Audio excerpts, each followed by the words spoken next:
Welcome back to the Den of Nerds. I am Josh, and this video is gonna blow your mind. I think I figured out what is going on with Doomsday and Secret Wars with regards to the Tony Stark character, and this also has to do with Robert Downey Jr. as the Doctor Doom character. And if I'm right about this, and I think I am right about this, and I have evidence in here that we're gonna go over, then this is going to blow everybody's minds. This will break the internet, and this will just be a massive feather in the cap of Marvel Studios, as this is some crazy planning. This is wild, long-form storytelling and setting things up in a way that even surprised me. So, let's get into this. You're gonna have to take my hand and follow me along on this one. It's a little crazy. Now, this all started when I watched Avengers Endgame again recently. It had been years since I had watched that film, which maybe seems odd, right? Because, like, I cover Marvel as kind of like a job, but honestly, like, in the thralls of Phase 4 and Phase 5, I was just kind of watching all of that stuff and, losing my fucking mind, frankly. But recently, there have been some leaks and rumors suggesting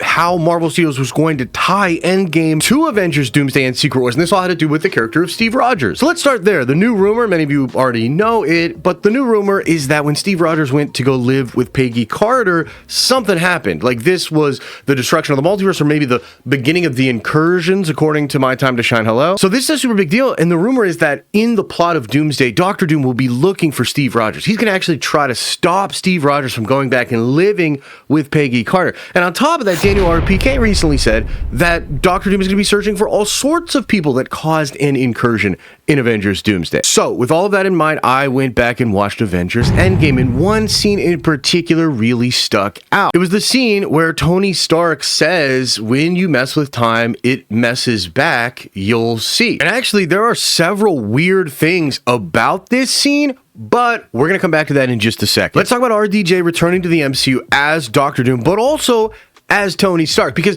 this gets lost in a lot of the conversation in the fandom these days. But back when Robert Downey Jr. was officially announced to return as Doctor Doom, many of the best insiders and scoopers that we have indicated that he would also be returning as Iron Man. And I think that makes sense, right? Most of us understand that. We're like, okay, Tony coming back makes a lot of sense. And even if Tony himself wasn't going to come back, there seems to be something about this RDJ Doctor Doom that is somewhat connected to Tony Stark. I mean, after all, the Russo Brothers said that the only person that could play Doctor Doom was Robert Downey Jr., and this was due to the mystery and magic of the Marvel multi-universe, which might have been a slip-up. Like, he might have meant to say multiverse or whatever, and maybe Joe Russo just hasn't been in the Marvel thing, for the past couple of years, so he misspoke. But maybe not. Maybe Marvel multi-universe means something completely different than the multiverse. Now, something else you got to keep in mind is that when this was first going down, there were a lot of people concerned that this would tarnish the legacy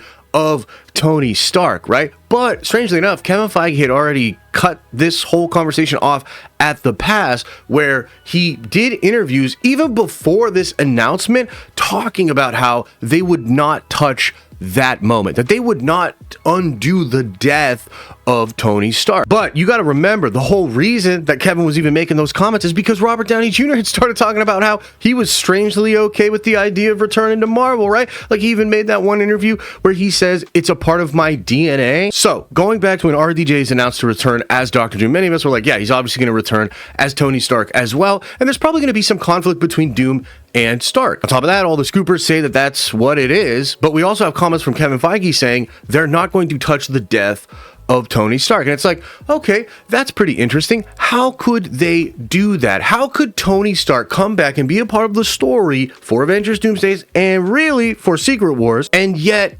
not touch his death? How could that happen? Well, let's go back to that scene where Tony Stark says in Avengers Endgame, "When you mess with time, it tends to mess back." When I watched this scene again recently, it was so obvious that there was some weird shit going on with this scene. First of all, you have the snap where Hulk snaps everybody back. There's that beautiful scene with the birds, and Paul Rudd's Ant-Man is like experiencing the birds coming back.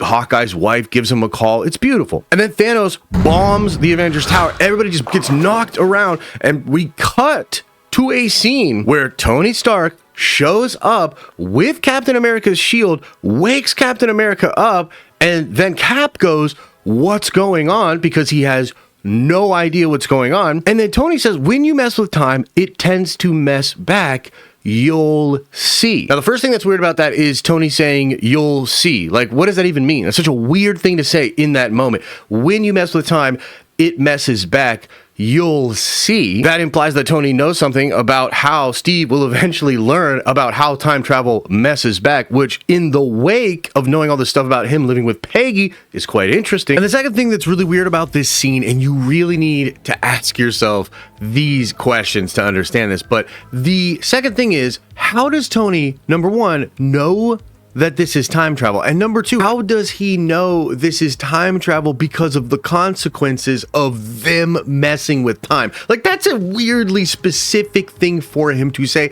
if you think about it. I believe what is happening in this moment is Tony Stark has returned from fighting in the Secret War against Doctor Doom and has now come back to fulfill his destiny and fight Thanos to prevent this universe from being destroyed by Thanos. What?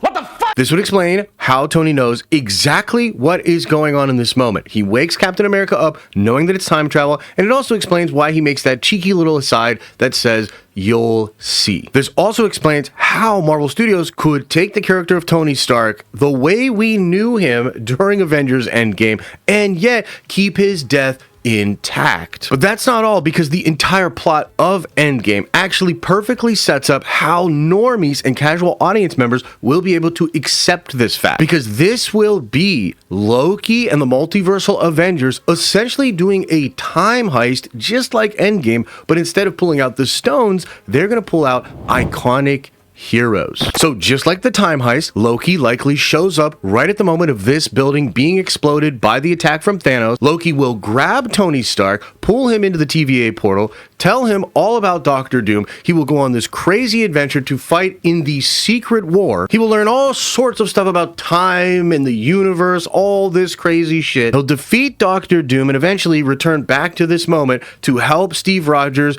and then help all of the Avengers fight against this Thanos to save this reality. But there's one more part of this that is absolutely fucking mind-blowing, and you gotta walk with me on this. It's super nerdy, it's super crazy, but I think it's real, and I think it's gonna blow people's minds. If I am right, then the Secret Wars movie will make that moment where Tony snaps his fingers and says, "I am Iron Man," even more meaningful than it is right now. Because there's clearly something going on with Doctor Doom and Tony Stark. They both look very similar. I believe they will end up being variants of each other in some way. Like, part of me still believes that our Tony Stark was actually a variant of Victor Von Doom that was adopted by the Starks and raised to be Tony Stark. That's probably why they actually look so similar. And by the way, there's new evidence to support this, as Alex Perez has been talking about how Kang the Conqueror, when he became He Who Remains, separated the sacred timeline into these weird branches where there was essentially an X-Men universe,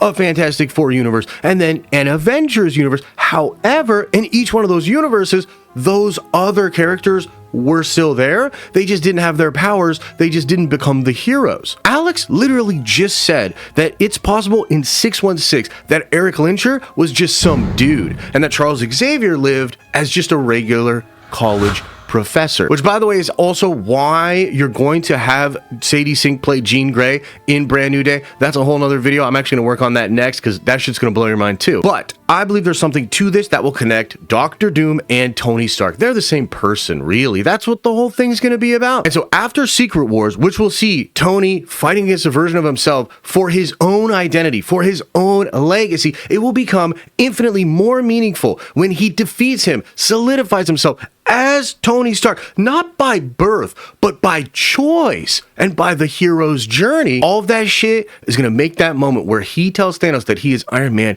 so much more meaningful. Oh my god, I absolutely love it. I either figured it all out or I came up with a theory that works with all of the confines that they have, and it's way better than what they're actually gonna do. And there's even more, guys. I tell you, when I saw Endgame again, it just like opened up my third eye. I have all of these new ideas, theories, and I really do think that Marvel is absolutely cooking here, mostly because this is really all that they cared about. The reason Phase 4 and 5 fell apart is because they knew after Endgame how they were going to get to Secret Wars, and there were a few projects that really mattered, right? Like Multiverse of Madness, Spider-Man, No Way Home, Loki, right? But there was a lot of other stuff that Kevin Feige just didn't really care about, right? Because he was focused on this shit. That is truly what I think is going on. So like, look, we got past all the bullshit. We're getting into the real crazy story stuff, the stuff they've been cooking for years and years and years. And I'm gonna make a shit ton of videos about it, man. I'm excited. Anyway, let me know what you think about this in the comment section below. You think it's crazy? You think I'm onto something? Let me know in the comment section below. And as I always say, I hope you are having an awesome and a nerdy day. And I'll see you in the next video.